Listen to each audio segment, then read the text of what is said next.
Do you ever just want to sit back and talk movies, TV, and sports with your friends? Well, I've got something special for you. Check out the Man-Child Chronicles podcast, where four friends hang out and talk everything entertainment and sports. Hey everybody, this is Michael, one of the co-hosts of the Man-Child Chronicles podcast. I want to invite you to come to www.manchildchronicles.com. Our show is about four friends, husbands, fathers, professionals, living life and having fun together. We also play ridiculous games on this show that will have you laughing out loud wherever you're listening. I want to personally invite you to come hang out with us every Friday for a new episode. That again is www.manchildchronicles.com. We're looking forward to hanging out with you soon. This is WWE superstar Drew McIntyre, and you're listening to the WWE Podcast. The champ is the one that everybody wants, me. Becky Lynch is going to WrestleMania. Claymore! Austin 316 says I just whipped your ass. This is my iron. You're going to acknowledge me. What's going on, everybody, guys and girls? Welcome back to another edition of the SmackDown Review right here on the WWE Podcast. As always, I'm one of the hosts of the show, Michael Ritter. You can find me on Twitter at Michael5Ritter, or X, obviously. Or you can find me on Instagram at MichaelRitter5. And also one of the hosts of the Football Function Podcast, available on all your podcasting platforms, including on Patreon if you prefer an ad-free experience. First off, I do want to apologize for this episode coming out later than usual. Regular listeners already know the drill. You already know the routine. My co-host and I record the SmackDown review, if not live, immediately after SmackDown goes off the air every single Friday. But there was some behind-the-scenes stuff that needed to be handled last night, and even right now, actually. It's not even quite over yet, but I did get to a stopping point where I could sit down and record this. Basically, I'm having to move my podcasting studio. It's been in one room for the past 2 years plus. It's been a really long time that I've been in that studio, and it was a hard thing to do, just being completely honest. Whenever you record in one specific place for such a long time, you grow in that specific studio. It's where all of your podcasting memories, especially for myself and the way that we do things here with the SmackDown Review and the Football Function, we have multiple people in and out of this studio recording and putting audio down. So there's a lot of people that have been in and out of this place, and it was really a tough thing to do, I guess, just turning the page on that studio. But I am excited for what is in store. The studio I'm in right now is nowhere near being finished. I was just able to finally sat down with my computer right here, a microphone plugged in, and able to talk to you guys about SmackDown. I mean, Friday night, last night, I'm talking about the 18th when SmackDown aired, the one that I'm talking about. It was an extremely busy night, and that's just kind of how life goes. It doesn't always work out according to your schedule and your planned routine. So whenever things kind of get off script, that's whenever, a fork gets thrown in the road, so to speak. And I wasn't able to do what I normally do, and that's get this show done on Friday. Now, fast forward to Saturday, and it's kind of the same thing. It's a busy weekend. It's a busy time period. So I do apologize to the listeners, obviously, for this not being on time, and obviously to Matt. But Matt is always really understanding when it comes to these things. He's never like, oh, man, come on, like, hurry up, get it done so we can get the show posted. He's always extremely understanding, like, hey, no, I get it. Take your time, do what you got to do. Let me know whenever it's ready. I'm looking forward to it. So I do want to give Matt a big shout out for being flexible with this and allowing me to still record this the next day. But as someone who has their own podcast, I understand the importance of a consistent plan or a consistent routine. Like, you guys know, whenever the show was dropped every week, I'm sure there's listeners where it's almost like appointment TV, except it's audio. You know whenever an episode specifically comes out, what day it comes out. And you're able to get your listening schedule planned out. Like me personally, there's several podcasts that I listen to. I listen to a bunch of rewatch podcasts, which are of different TV shows. I have one for Friday Night Lights that I've been listening to lately. I listen to the Office Ladies podcast, which is an Office rewatch podcast. Pod Meets World, a Boy Meets World rewatch podcast. So there's a lot of different avenues and different podcasts that I like to go down, and it's all appointment based. Like there's a routine, there's specific days that I listen to specific podcasts. So I like to keep that train rolling, and I like to be as consistent and as accountable as I possibly can. So one more time, I do apologize for this episode being delayed, but nonetheless, we are going to get into it. The 149th SmackDown review that I've been doing here. So close to 150. Luckily, 150 is going to be back to a normal schedule. Hopefully. I just spent a whole 3 minutes talking about sometimes things get off schedule and you really can't control it. I do expect next week to be a regular SmackDown review. I kind of knew this week was going to get a little bit funky. It affected my regular show as well, not just the SmackDown review. So I am hoping that next week things will be a lot more calmed down and, I guess, back on track, so to speak. But the SmackDown aired August 18th, 2023 from Toronto, Ontario, Canada, and the Scotiabank Arena. Location breakdown brought to us, as usual, by none other than DJ Kuzmo. Shout out to DJ and the rest of the Discord gang who keeps things interesting during the SmackDown shows, maybe even Raw. I'm not really too familiar with what they do during the Raw shows because I'm usually busy on Monday night. But Fridays, like last night, was a little bit tricky with my watching SmackDown schedule and things. So it's easy to rely on the guys who are in the Discord who are keeping you up to speed on what's going on the show. They're communicating with each other, talking about, hey, can you believe this happened? This person won the match. This match was disappointed. Did you guys like that? There's a lot of different things that you can do. So that's why I advise you to join that Discord fam. Subscribe on Patreon. It's so worth it. Only $1 a month. And Matt's episodes have a lot of ads if you don't have Patreon. So definitely, it's a service to yourself to do that. And I promise you won't regret it because obviously you get the ad-free episodes. But I just talked about how you get the access to the Discord. And that's just where all the fun happens. And you can communicate with several other wrestling fans all across the world. But without any further ado, let's go ahead and get into this SmackDown, which is pretty emotional if you're an Edge fan, which I'm sure many of you are. The video packages and the things that they were alluding to throughout the show, it's hard not to get a little bit in your feelings if you actually have a connection to this wrestler. Like, I can go ahead and just, let's talk about it, right? Let's talk about Edge. If this was his last match, if this was his final match in WWE, which I don't think it is, I think that this was truly a homecoming. This was truly a, hey, this is my last time performing in front of my family, my hometown fans, where it all began. So I think that that's why things were a little bit emotional. I mean, this was his last time in front of, the people that he grew up with and that have been supporting him for decades at this point. So I can understand why things seemed like they might have been a little bit more, I guess, tugging at the heartstrings. But this was just his last match, if I read it correctly, under contract in WWE, meaning he can still do things and have programs in WWE. It won't be under a long-term contract basis. I'm sure he'll sign some type of, health waiver or something like that. The same way John Cena can come back and have a match despite not being under a long-term WWE contract, like as an active wrestler. Edge is still very much so in the company. He's still very much so on the active roster. We just might see a lot less, and the more we get of it, or I guess the times that we do get Edge, the more meaningful it's going to be. Because, as you guys know, in certain instances, less is more.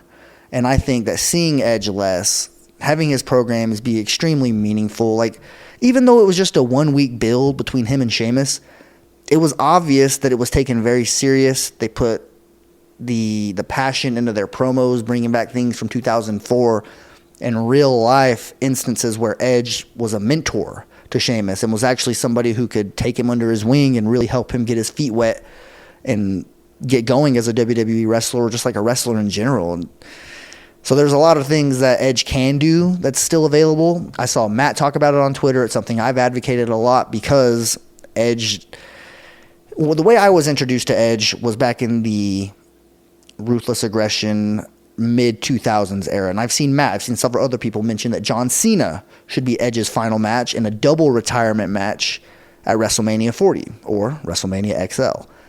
I'm on board with that. I think that that's a brilliant idea. John Cena and Edge are such a good rivalry that it almost doesn't get the respect that it deserves. I know a lot of people talk about it. They reference it. I mean, they really helped each other build their just superstar status in that decade.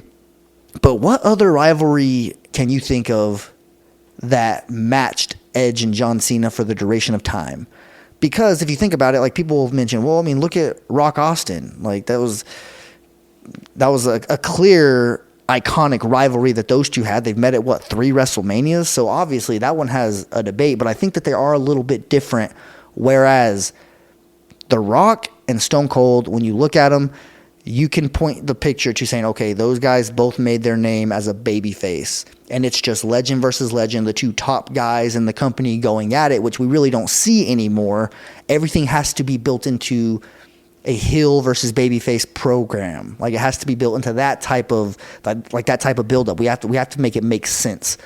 And John Cena and Edge did that formula, heel versus babyface, but they did it almost more brilliantly than anybody else ever has.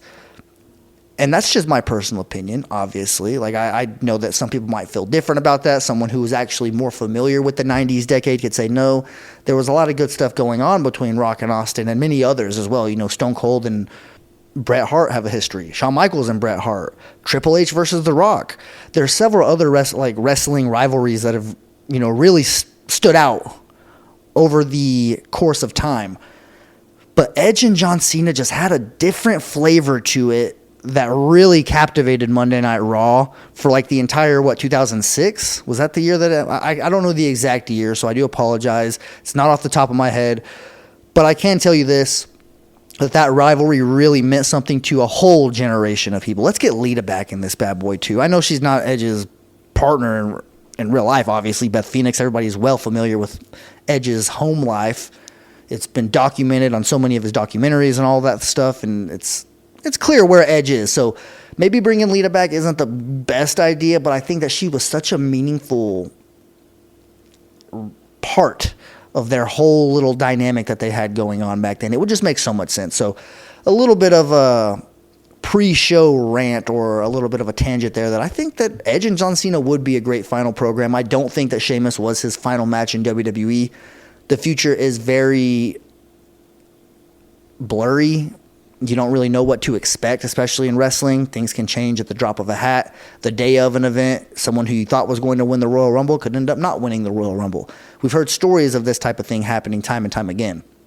But I just find it hard to believe that a comeback that was built around finishing his story on his terms, that we're going to get I don't know what to expect, guys. This could be my final match. I don't really know. You know, it is what it is.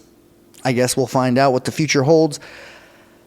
I don't buy that for a second. I think that what I said a few minutes ago is that this was just strictly his send-off and his goodbye to Toronto and his hometown fan base, and he's still got some stuff left in the tank as a WWE wrestler and possibly as a wrestler in general. Is there any chance that we're going to see him pop up in AEW? Christian's there. I know that it's been teased that we could get some type of match where Edge and Christian team up against maybe the Revival? I'm not sure. Well, FTR, I guess, is their current name. But I know that old Cash Wheeler, I believe, is his current AEW name. I could be off. Don't quote me on that, my famous words.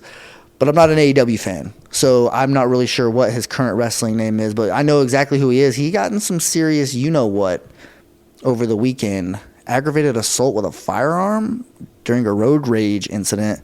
So who knows what's going to happen there. I'm not even going to get into that stuff, but that's kind of what I heard up until that point was that, hey, Edge and Christian could end up teaming up against these guys and having a little bit of a program in AEW. I know they have a massive show at Wembley Stadium. So what is it, like 81,000 tickets have already been sold? Something along those lines. I don't know the exact number, but you guys know what I'm talking about. AEW is about to put on a massive show at All In. So they're going to want to really pull everything out that they can. And if Edge's contract is expiring, I'm not sure what the wrestling clause would be. You're going to have to look online and use the old-fashioned Google machine. It could tell you exactly Edge's status and when his contract is officially up in WWE. But would there not be people knocking on his door with other opportunities? Maybe somebody by the name of Tony Khan that would say, hey, I could throw you a lot of money if you want to just give it one last shebang with your boy Christian over here. And who knows, maybe Edge would do that. But I will say, if this was it for Edge, at least, on SmackDown or even in WWE in general, it was an absolute pleasure. I remember vividly 2004, the live event that I went to in Canyon, Texas was called WrestleMania Revenge. It was about a month after WrestleMania 20. The main event that night, Triple H versus Chris Benoit. It's still something that I talk about all the time, the fact that I got to see Chris Benoit wrestle in person. Kane was there. Randy Orton was there. Many, many others. La Resistance, I remember that tag team was there as well. But also Edge. And it was whenever he just came back from injury. He was just drafted over to Monday Night Raw, so he was just making his appearance there.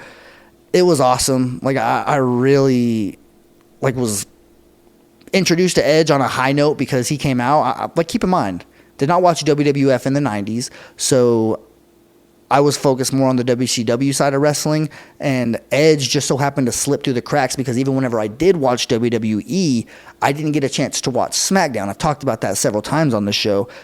So Edge is someone who I really wasn't familiar with up until he came over to Monday Night Raw, and then I was like, good gosh, this guy is extremely good. His character's badass. I was an immediate fan. However, at first I was a little bit biased. I wasn't a fan of him using the spear because, like I said, WCW guy. Goldberg was a massive wrestler in the 90s for WCW, and just the spear I felt like was a little bit of you took someone's move, but I don't know who had it first, to be completely honest. That's just something that can be decided by somebody else, but because I had a previous alliance with WCW, I just sided with Goldberg on that instance. But clearly Edge has made a career out of using that move, a Hall of Fame career, and I definitely tip my hat to him, and I would give anything to go back to being like a young kid and getting a chance to watch that live event again. Oh man, just the era that WWE was currently in, and the fact that I didn't know how quickly it was all going to change, I would have definitely soaked that up more. But nonetheless, let's go ahead and get into this episode of SmackDown, shall we? It started with the Grayson Waller effect, and this segment was pretty much in place to set up a match between LA Knight and Austin Theory, while Grayson Waller tries to instigate and form a wedge between Rey Mysterio and Santos Escobar, which didn't work, although Escobar did blame Austin Theory for costing him his opportunity. And I thought this was a little bit strange. They definitely, the decision, right, to give Rey Mysterio the United States Championship after just a week prior to him winning it. He banged his head on the ground, and that's why he didn't win the match in the tournament. So you thought that they were really paving the way for Santos to take a step forward, use this opportunity as a springboard to put not only himself but LWO on the map as a legitimate faction who's capable of winning championship gold. And we still got that with Rey Mysterio being that he's in the faction, but Zelina Vega wasn't able to get the job done at Backlash against Rhea Ripley. And now Santos Escobar falls short, although not necessarily his fault. He just got his opportunity ripped away from him. We all know he was about to beat Austin Theory that night. So I do like that they are pretty much reiterating that there is no beef, there is no animosity or tension, friction between Rey Mysterio and Santos Escobar.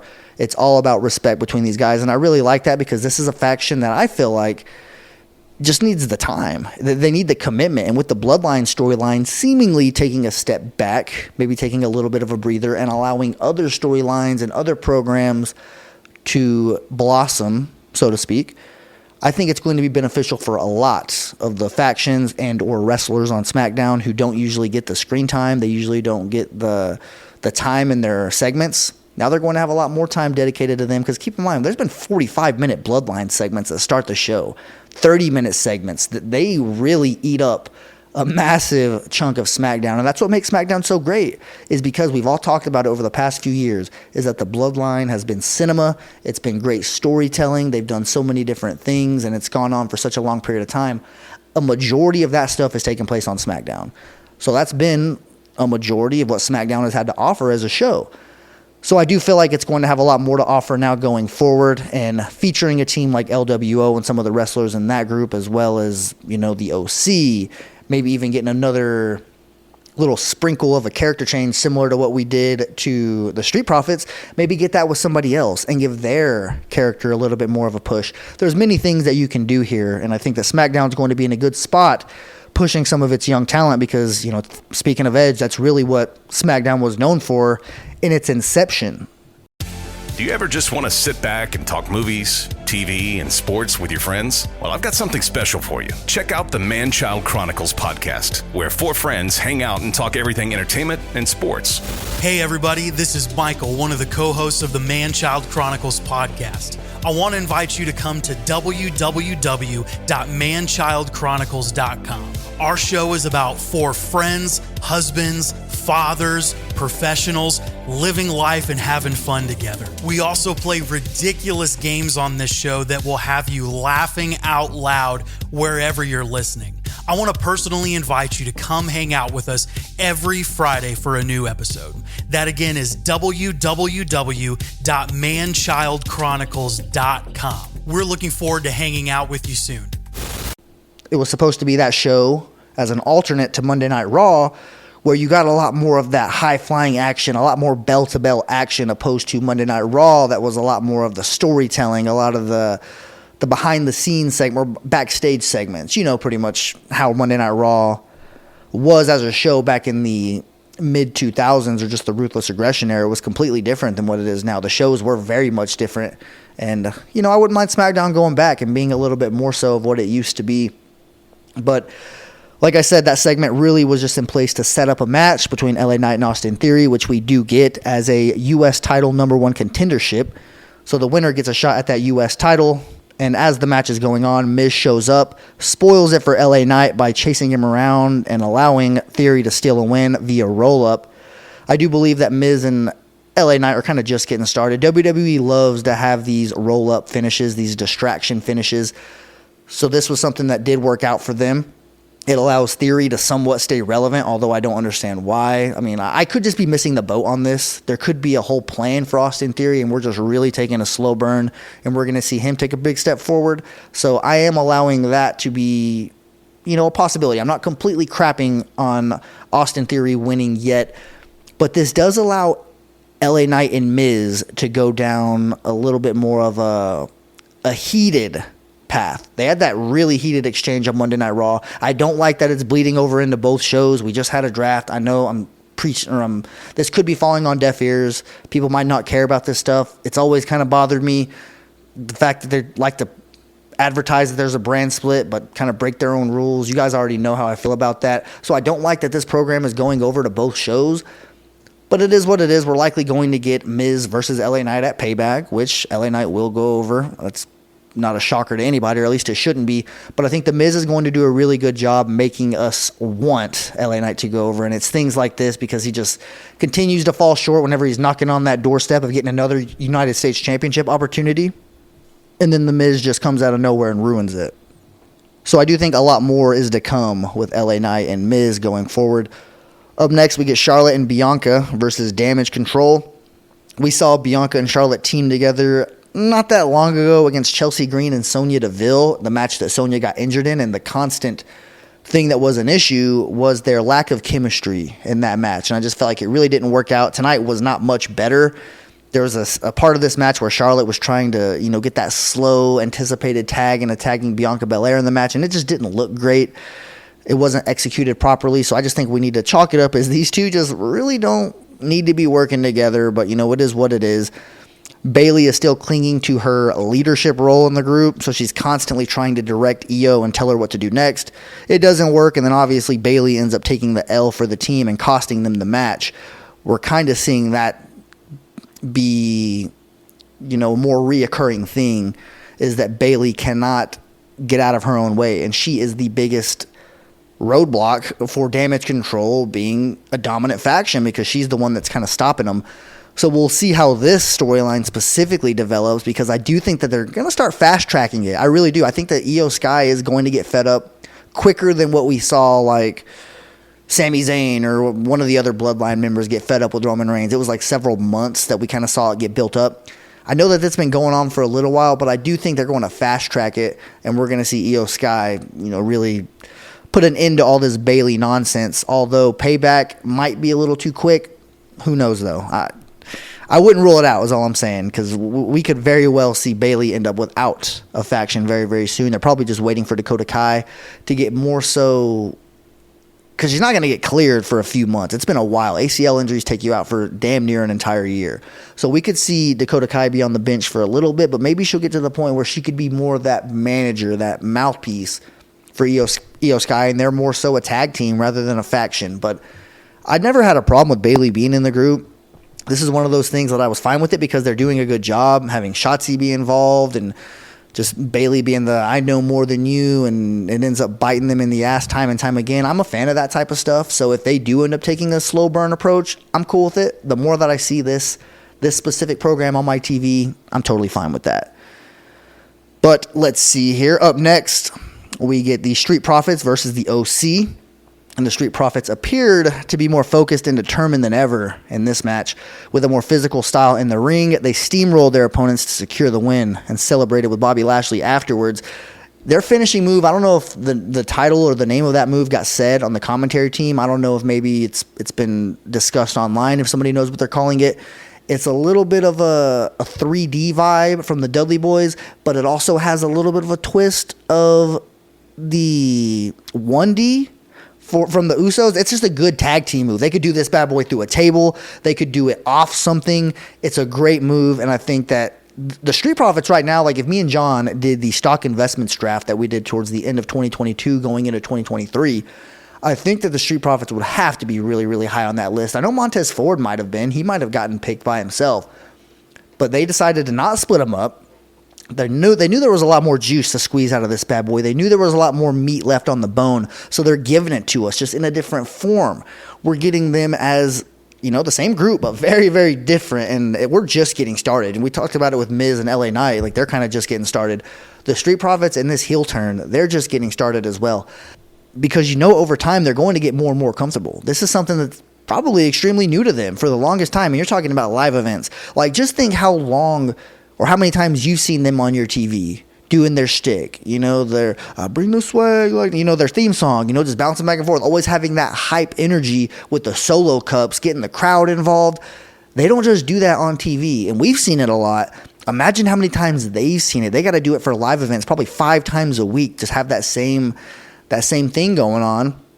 So they're probably desperately wanting this switch up, this change, and it's probably going to take them a little bit of time to get used to it, to find their footing and to actually get going. But once they get their teeth sunk into this, especially Montez, who just seems like a natural, I think it's going to be better for Angelo as well, because he just seems like he has that a-hole personality in him. Like, it's like he has the ability to flip the switch and just be an absolute ass if he wanted to be, and he could really, be a jerk. But I don't see that from Angelo a lot. I've actually, been probably 10 feet away from him. I got a picture with Angelo Dawkins, to be completely honest with you. And Montez Ford, just as the Street Profits also got one with Asuka that day during a Superstar Experience, one of the greatest times of my life. So I definitely look forward to that. But another thing I'm looking forward to is seeing what the hell is going on with the Street Profits, because they have my full attention, and they are probably one of the better things going on SmackDown. Just that whole little dynamic with Lashley at the helm, going to be brilliant stuff. Damage Control does attack Bianca backstage, apparently injuring her previously injured knee. So does this mean that Bianca could be taking some time off? I don't know. I could see it. She's a workhorse. She absolutely has carried the women's division for, a long time, just being one of the champions from WrestleMania to WrestleMania, going that full year. So I could very easily see her saying, hey, I need a little bit of a break. Give me like a month off. And then coming back, going back at Damage Control, or coming back and joining up with the Street Profits and Lashley. Doing a heel turn. Because you want to talk about someone who has money as a heel, like Bianca Belair could be the top woman in the company if she would actually commit to being a heel, just because that she has it in her.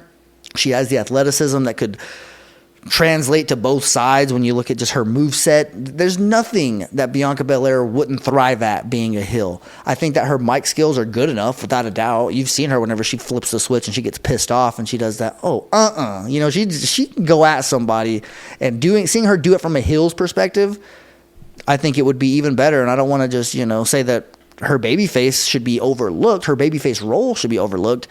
But I think that it's kind of similar to Roman Reigns, where it's like, man, I think there's really something there as a heel if we would just allow her to explore that avenue. Paul Heyman gives an update for the Bloodline. He does say that Jimmy Uso will be there next week on SmackDown. And this is just a nice little way to remind us of the Bloodline, but not give them much airtime. Not have this show really be about them whatsoever. Next week, we'll see what Jimmy Uso has to say. He could maybe be in a match. Or, remember what I said last week, this could be the start of Jimmy Uso going down the path of maybe reaching the a spot where he can challenge Rey Mysterio for the United States Championship or have some type of singles role. But this is your opportunity now. I don't know what they're going to do with him next week. They could have him just come out and cut a promo addressing his brother leaving WWE, maybe addressing what's going on with, his whole role in this whole thing. He seems like he is on an island by himself. And maybe we'll find out a little bit more about that. But at the very least, could definitely see him start his run as a singles competitor, which could have a lot of potential. As we saw with his brother, you really never know what you're going to get in those situations. One thing I will say, though, I think that, a lot of people talk about in sports, a veteran player going to a team where there's a young player there that really needs a little bit of the guidance, and he could rub off on that player and take him under his wing. Next thing you know, you have two good players. Well, I think that same thing is happening with Kevin Patrick. With Michael Cole, I think Michael Cole being there by him, he is starting to get better quickly already. I feel like he's already starting to rub off. And I don't know, maybe we might get a little bit more of Kevin Patrick rising up our big boards, I guess, when you're talking about commentators. Like right now, he's like dead last. He's even below Wade Barrett, in my personal opinion. So the fact that they're pairing him with Michael Cole, it could pay off for him and, end up being one of the better things to ever happen to him, because it could extend his time here in WWE. Up next was the main event, Edge versus Sheamus, much anticipated. His entrance, Edge's that is. They gave him that little pause, that CM Punk pause that he got before he made his comeback, where they were just zooming in on the crowd. Everyone knew he was about to come out. And then once his music hit, bam, the crowd just erupted. This was a very loud pop. The Scotiabank Arena absolutely delivered. So shout out to you if you were there in attendance from Toronto. You guys did your job and made Edge feel like he was at the top of the world. And that's exactly what it seemed like. We got those video packages beforehand highlighting all the big moments, which there was a lot in Edge's career. I mean, we're talking about the spear to Jeff Hardy whenever Jeff was hanging onto the belt at WrestleMania 17, I think that was. You're talking about his cash-in on the Money in the Bank contract, his comeback in 2020, his sex show on, Monday Night Raw with Lita. There's so many moments for Edge that have been just so memorable, and that's just talking about a few. This dude has remember whenever he speared Mick Foley into the table that was on fire? Like, he's had runs. He had a match with Undertaker at WrestleMania. There is so many things that you can point to think about Edge and think, man, these dudes don't grow on trees. Like, they really don't. We don't see wrestlers like this come around very often that have this type of impact, that stick around for decades, and that could still go, in terms of wrestling. Like, it's nothing against The Undertaker, but his last probably 4 or 5 matches were hard to watch. They really were. They weren't believable in the slightest. You knew that he was struggling out there. He was moving slower than what he ever did. Father Time is undefeated. It's not a knock at Undertaker. It's a fact. Edge really didn't have that. And I know that in terms of, their style over the years and just their body type, you could see why Edge would be able to perform later into his life. But don't sleep on the fact that Edge had a very serious neck surgery that really put in question if he was ever going to be able to wrestle again. So the fact that he did, he came back, and he had another multi-year run. Dude, like, in the moment you could appreciate it, but I don't think it's really going to be appreciated until years later whenever he really is done for good and you think, man, he came back and he gave us one more run. And, a lot of people don't do that. So, shout out to Edge. Daniel Bryan did it as well, so shout out to him. Paige getting back in the ring. It's inspiring whenever you see somebody do the unthinkable, the undoable. Whenever Edge did it, I think that it changed a lot of people's trajectory on their life. But this was a really good match. Sheamus, shout out to him for rising up to the occasion in a big spot. Edge's last match in Toronto, he had to deliver. Even a botch here and there would damn near make this match. You guys remember Goldberg and Undertaker, right? But people remember it like, that was a little bit not so great. This one didn't have any bit of that scent. This was just a great match. Edge's family was there at ringside, emotional as hell. Edge wins with a spear, as you would expect, to knock off the Celtic Warrior. The crowd goes crazy. Beth Phoenix there crying. He had a moment after the show where he kind of addresses the crowd and tells them, hey, this is just my last match here. I don't know what to expect. He even forecasts, I don't know what's going to happen, which is weird to me. I feel like Edge is someone who is in control of his current run, who is in control of his destiny. So I guess we'll see what we can expect down the line for Edge, but I don't expect it to come anytime soon. If he is, he's probably, you can count on one hand, like seriously, and that sucks to say, but you could probably count on one hand how many times we'll see Edge on a WWE TV as an active wrestler until he reaches his legend status, which he's already there, but the retired legend status where he only comes back for certain appearances, maybe hit a spear here or there. Those probably there's going to be dozens of those, I hope, a lot. But, I could be wrong on this. I hope I am wrong. I hope that Edge says, no, you guys, we're trying to swerve you guys. I got 2 more long multi-month programs left in WWE. So let's all just be hopeful, because that could happen. But shout out to Edge on your 25th year anniversary as a WWE wrestler, just on your career in general. It's been a phenomenal run. I'm honored that I got to witness it as a fan. And as somebody who's gotten to cover SmackDown for several years now, it's been awesome getting a chance to watch this version of you. And the fact that you came back before COVID, I'm glad that you got that moment and it didn't have to come, during the pandemic. Like Edge coming back was the last bam, that last huge pop. WrestleMania had to be done indoors that year, Like that's insane to think about. But like for a long time, that Edge pop is what, fans were clinging to. Like desperate, like, man, remember whenever, before COVID, before the pandemic hit, whenever Edge came back and everybody was in the same arena and life was regular and normal. I'm pretty sure Kobe Bryant might have passed away earlier that day as well. Like that was an insane day. And it's the fact that, it was an emotional roller coaster, going up to down to Edge coming back, surprising everybody. It was insane. I definitely am glad that I got to witness Edge's career. But I do want to thank you guys for tuning into the show. It was a solo ride, obviously. Shout out to my co-host, John. This whole studio issue thing has caused a little bit of a unusual fork to be planted in our road, but we're going to get over it. We're going to get through it, and soon enough, we'll be set up in our new studio and be ready to rock. But with all that being said, guys, definitely subscribe to Patreon. Go check out the football function. We're getting into football season, so there's going to be a lot of good stuff coming over there, and, just in general here on the WWE podcast as well. I'm looking forward to getting into fall and all the good stuff that's coming with that, Survivor Series, leading into the Rumble. Wrestling's getting good, guys, so just stay patient and know that good stuff is coming. I appreciate all of you guys taking the time to make this show part of your routine, whatever it is that you're doing, driving, going to the gym, working at your job. I don't know what you're doing, but if you are driving, drive safe. Don't, pull your phone out and fast forward or anything like that. Just get to your destination and then do what you got to do. But have a damn good rest of your weekend, guys. I apologize for the delay, but I appreciate your understanding. It means the world to me, guys. Walk passionately in the direction of your dreams, and I'll talk to you soon. Do you ever just want to sit back and talk movies, TV, and sports with your friends? Well, I've got something special for you. Check out the Man-Child Chronicles podcast, where 4 friends hang out and talk everything entertainment and sports.